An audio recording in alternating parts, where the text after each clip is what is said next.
Hey guys, what's happening? Thanks for watching, tuning in, coming back, all that stuff. Really appreciate it. I hope you're having an awesome day.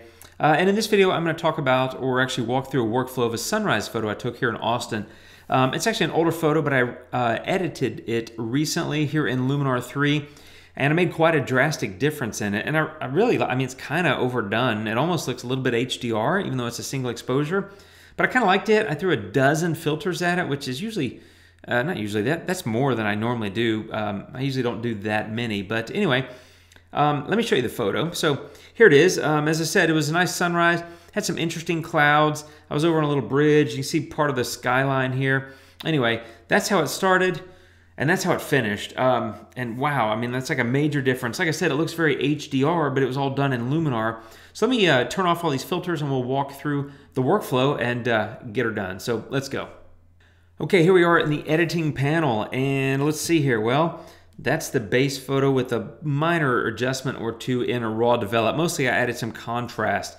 I think there's a little bit of temperature and tint adjustment as well, simply because I like to do those things.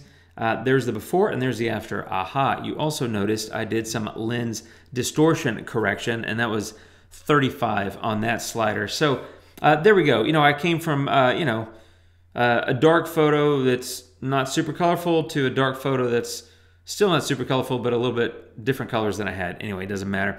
So next up was Accent AI. I'm just going to turn these on and walk through them. I don't actually use the AI filters, this one or the Sky Enhancer, that often, but it is great for a particularly dark image like this one. If you look back, really dark, right? It does help to lighten it quite a bit, and it does some other things. You know, I did a video a long time ago. I'll put a link up there kind of deconstructing Accent AI, but it seems to do some things maybe around contrast, a little bit of color enhancement as well, maybe a touch of clarity. I'm not really sure, and maybe I don't care. I don't know. I like it. I just don't use it a lot, but it's a great filter, particularly on images like this. So there I am, and at this point, you know, I was just kind of messing around. I do this a lot. I go in the library, just kind of mess around with the photos. And if I get something I like, I'm like, oh, okay. Or if I think I'm onto something, I'll just keep sort of tugging at that thread, keep, you know, pushing myself to go see what I can make out of it. So that's kind of what happened here. Next was one of my favorite filters, tone. So let me turn that on. Massive difference, right? A little bit of contrast, a lot of smart tone, and that really brings it to life. And that's really where a lot of that kind of HDR looking kind of light distribution comes from. So there's before. That looks more like a normal exposure. Well, in fact, that is. And that smart tone, in this case, because I went so high, it really brightens all the shadow areas, and it doesn't really mess with the brighter areas in the sky. So it creates a really even distribution of light across the photo, which to me is kind of what HDR is. It's about high dynamic range. And anyway, we've talked about that before. But the point is, to me, HDR is about having a more even distribution of light. Traditional HDR, I don't really do it that much that way anymore, but anyway, I'm getting off topic. So this looks more like a traditional HDR to me because of that. I then added a little bit of dehaze. Again, another filter I don't use a whole lot, but if you look at it, it brought back a little bit of that darkness. And you know, you might do, and the order I did these, I did that and I was like, well, I don't know if I like that, so let me see, I'll just keep playing. You can obviously always go back and turn on or off, you know, remove filters, that sort of thing. So I left it in, and then I went into saturation and vibrance, and I said, I'm gonna take that down a little bit. And I did, and then I did something I don't normally do, which is I added saturation and vibrance again, and I took it down a little bit more. Can you get the same result from just doing the combination of those two, but on the same saturation and vibrance filter? Probably. I don't really know why I did that, to be honest. Sometimes I'll do that. I'll do a filter, add it, and then do some adjustment to it and think, maybe I want a little bit more of that. And I'll do that a little bit more on the second filter, simply because I don't want to mess with what I got on the first one, because maybe I liked it and I'm experimenting to see if I like it anymore without having to remember what the numbers are. So that's probably why I did it this way. Not a big deal, but it is what it is. HSL was next, and all I did here is I bumped up the saturation level of the blue just to bring back a little bit in the glass of those buildings and a little bit in the sky, which is kind of lost. Clarity here, I went to 50, and that gave it a little bit of punch.